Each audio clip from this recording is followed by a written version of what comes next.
setiap kader yang merasa bertanggung jawab untuk pengabdian kepada partai, saya pikir semuanya terpanggil. Tapi lewat mekanisme partai, ya siap berarti. Jadi Munaslup siapa? Lewat mekanisme partai, oke?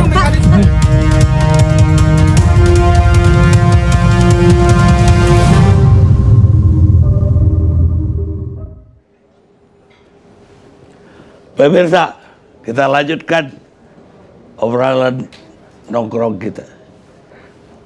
Karena dulu nongkrong, jadi masih obrolan nongkrong. Tadi dikatakan oleh Bu Bahlil bahwa target investasi kita tiap tahun malah naik. Tapi fakta di lapangan, itu enggak sedikit pabrik yang tutup. 2 hari yang lalu saya cek Cikarang, Bekasi ke atas itu pabrik tekstil garmen itu lebih dari 50% yang tutup. Mau Korea ke, mau dari China ke, dan ribuan karyawan tekstil itu nganggur. Walaupun kita tidak terkena, mengakunya tidak terkena resesi, tapi kerasa sekali di masyarakat bahwa tingkat pendapatan rakyat itu sangat parah, sehingga eksesnya banyak yang bunuh diri, banyak yang kena pinjol aja jutaan orang di Jawa Barat, di Jakarta. Padahal semua tahu pinjol itu dalam sebulan bunganya bisa 100%. Dan habis itu yang minjam diteror. Kita yang nggak minjam pun kadang-kadang kena teror juga. Karena nomor kita dikasih oleh yang minjam. Dan kemudian juga kekerasan di rumah tangga. Istri bunuh suami, suami bunuh istri, bapak bunuh anak, atau anak bunuh orang tua. Ini benar-benar mungkin kalau ditanya saya tuh pakar apa, ya pakar kriminal kali. Karena jadi dulu mengamati kriminal itu. Kenapa kriminal meningkat? Karena pendapatan rakyat bawah itu sejebloknya. Dulu orang di kampung saya itu biar miskin kayak apa tidak akan meminta, dikasih pun menolak. Sekarang iya semuanya kepingin dikasih sekarang. Apa yang terjadi di bangsa kita? Sementara dibilang tadi investasi meningkat, PDB meningkat, yang juga dituduh oleh pakar ekonomi yang meningkat itu PDB siapa? Hanya 1, 2, 3, 4 orang, rakyat banyak enggak. Jadi bagaimana kita memperbaiki bangsa ini ke depan? Sebagai calon ketua umum partai besar, saya kira harus punya solusi. Bang Karni, saya harus mengatakan bahwa pertama, dalam posisi saya sebagai Menteri Investasi, itu kita mengurus investasi sektor real di luar sektor keuangan. Ini dulu. Ya. Karena kalau saya bicara tentang pinjol, itu nanti saya akan berbicara melampaui batas kewenangan yang ada pada saya. Enggak, pinjol itu akan akibat. Oh, akibat, oke. Yang kedua, arah kebijakan negara ke depan sekarang itulah didorong pada sektor hilirisasi. Hilirisasi ini memang padat modal, padat teknologi, Bang Karni. Dampaknya apa? Lapangan pekerjaan yang tidak maksimal. Sementara yang tadi Bang Karni menyampaikan, beberapa pabrik-pabrik tekstil, sepatu, itu sebagian gulung tikar. Inilah padat karya. Ini padat karya Bang Karni. Saya tidak memungkiri itu Bang Karni, bahwa ada beberapa pabrik yang memang hengkang. Hengkang ini yang pertama itu diakibatkan karena pertama adalah, mohon maaf saya harus katakan ini Bang Karni, mohon maaf sekali. Kos produksinya itu semakin hari semakin naik. Akibat karena apa? Yang pertama adalah saudara-saudara kita yang memang buruh, ini harusnya kita harus duduk bisa satu paham untuk bagaimana tidak mengganggu proses produktivitas dan produksi. Di negara-negara lain itu dengan capex yang murah, tapi stabilitas biaya harga upah buruh yang stabil di Bangladesh, di mana-mana. Tetapi kita juga berpikir ada yang pergi tapi ada juga yang datang, Bang Karni. Nah, apa rumusan kebijakan yang kami lakukan di Kementerian Investasi? Bukan sebagai calon ketua umum Golkar, andaikan pun itu ada, tergantung ada mekanisme gitu kan. Dan ada keajaiban. Ya, kita tidak tahu kan apa yang terjadi besok. Tuhan kan, kita tidak bisa menerka Tuhan gitu.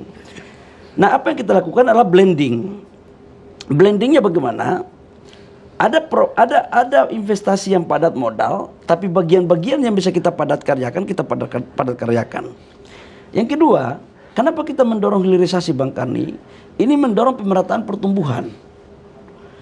Karena begitu hilirisasi dilakukan di daerah-daerah, terjadi pertumbuhan ekonomi di daerah-daerah tersebut. Contoh, Bang Karni, saya mau kasih contoh. Dulu Sulawesi Tengah, Bang Karni. Orang tahu Sulawesi Tengah itu dulu hanya peta aja, mohon maaf dengan segala hormat. Pertumbuhan ekonomi Sulawesi Tengah itu di atas pertumbuhan ekonomi nasional. 7-8%. Sekarang. Bahkan tahun kemarin 9%. Maluku Utara, Bang Karni. Kenapa Sulawesi Tengah pertumbuhan ekonominya bagus, lapangan pekerjaannya daerah-daerah tercipta secara baik, penjual-penjual UMKM-nya bagus, nasi kuningnya bagus di situ, karena ada industri. Maluku Utara, Bang Karni. Pertumbuhan ekonomi Maluku Utara tahun kemarin, Bang Karni, itu 20% lebih. Kenapa itu terjadi? Karena industri. Hilirisasi nikel. Di hampir semua wilayah yang ada industrinya tentang hilirisasi, itu hampir semua selalu pertumbuhan ekonominya di atas pertumbuhan ekonomi nasional. Apa yang saya mau sampaikan, Bang Karni? Pertumbuhan ekonomi nasional itu kan terjadi karena ada konsumsi, investasi, spending pemerintah, ekspor impor. Nah, saya mau bicara sedikit tentang konsumsi.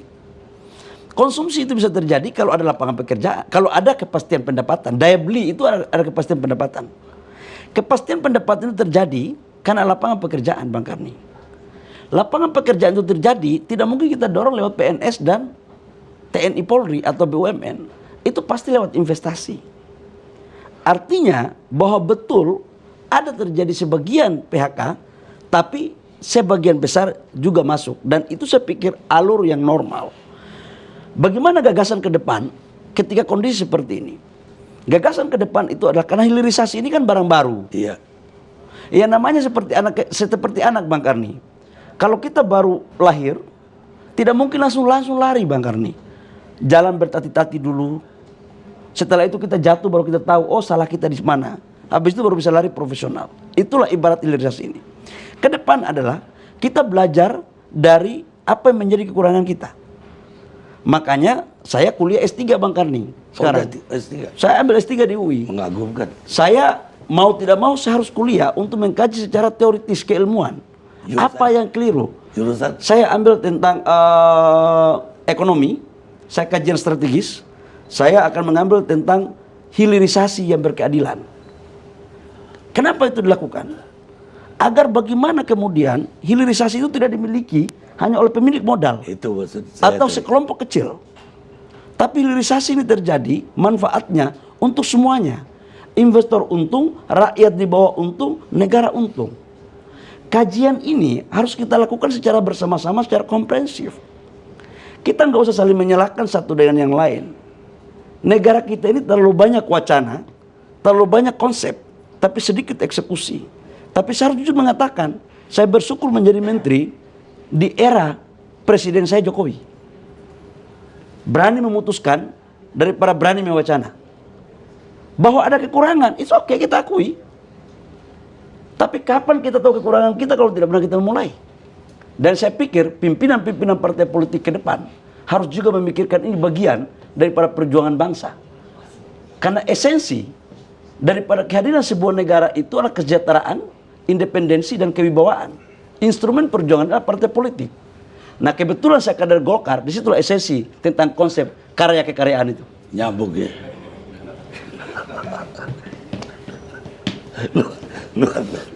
luar biasa.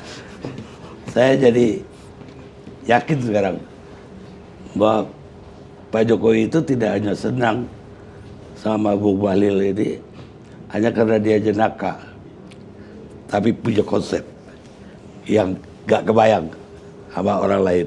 Dipikir selama ini Pak Jokowi itu suka ya lucu-lucu doang, memang lucu kan. Jadi kembali ke subjek kita tadi tentang banyaknya industri yang gulung tikar itu lebih kepada industri yang padat karya tadi, yang kosnya tinggi karena upah. Aduhnya kan begitu tadi itu, sehingga banyak yang lari sekarang. Selain upah Bang Karni, mohon maaf, selain upah ada ketidakstabilan, mohon maaf seperti mogok, akhirnya produktivitas tidak maksimal. Tapi menurut saya itu nggak bisa kita salahin juga karyawan buruh, nggak bisa kita salahin 100%. Kita harus mencari formulasi yang tepat. Karena pengusaha, investor itu pasti butuh buruh.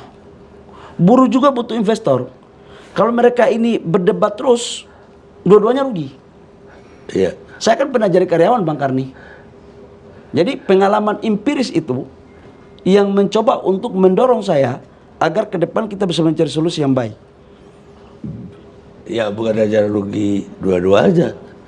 Tapi kalau perusahaannya tiba-tiba tutup, karyawannya yang nganggur semua. Iya, nganggur semua.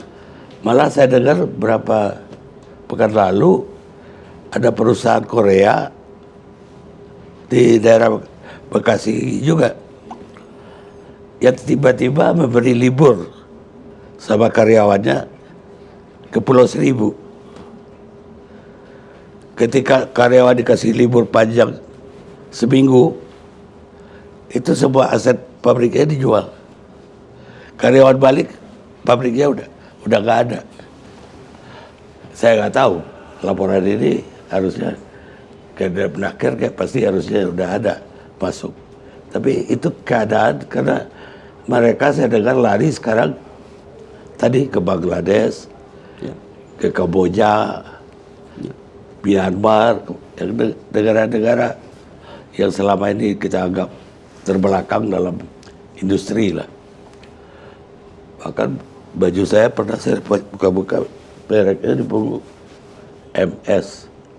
Saya kira MS ini buatan Malaysia Bangladesh. Tadinya mau bangga buatan luar negeri, ternyata luar negerinya Bangladesh yang lebih tinggi buatan Indonesia dong harus. Tapi Indonesia rupanya nggak produksi baju lagi. Industrinya, tailornya masih produksi. Baik pemirsa, kita rehat dulu sejenak.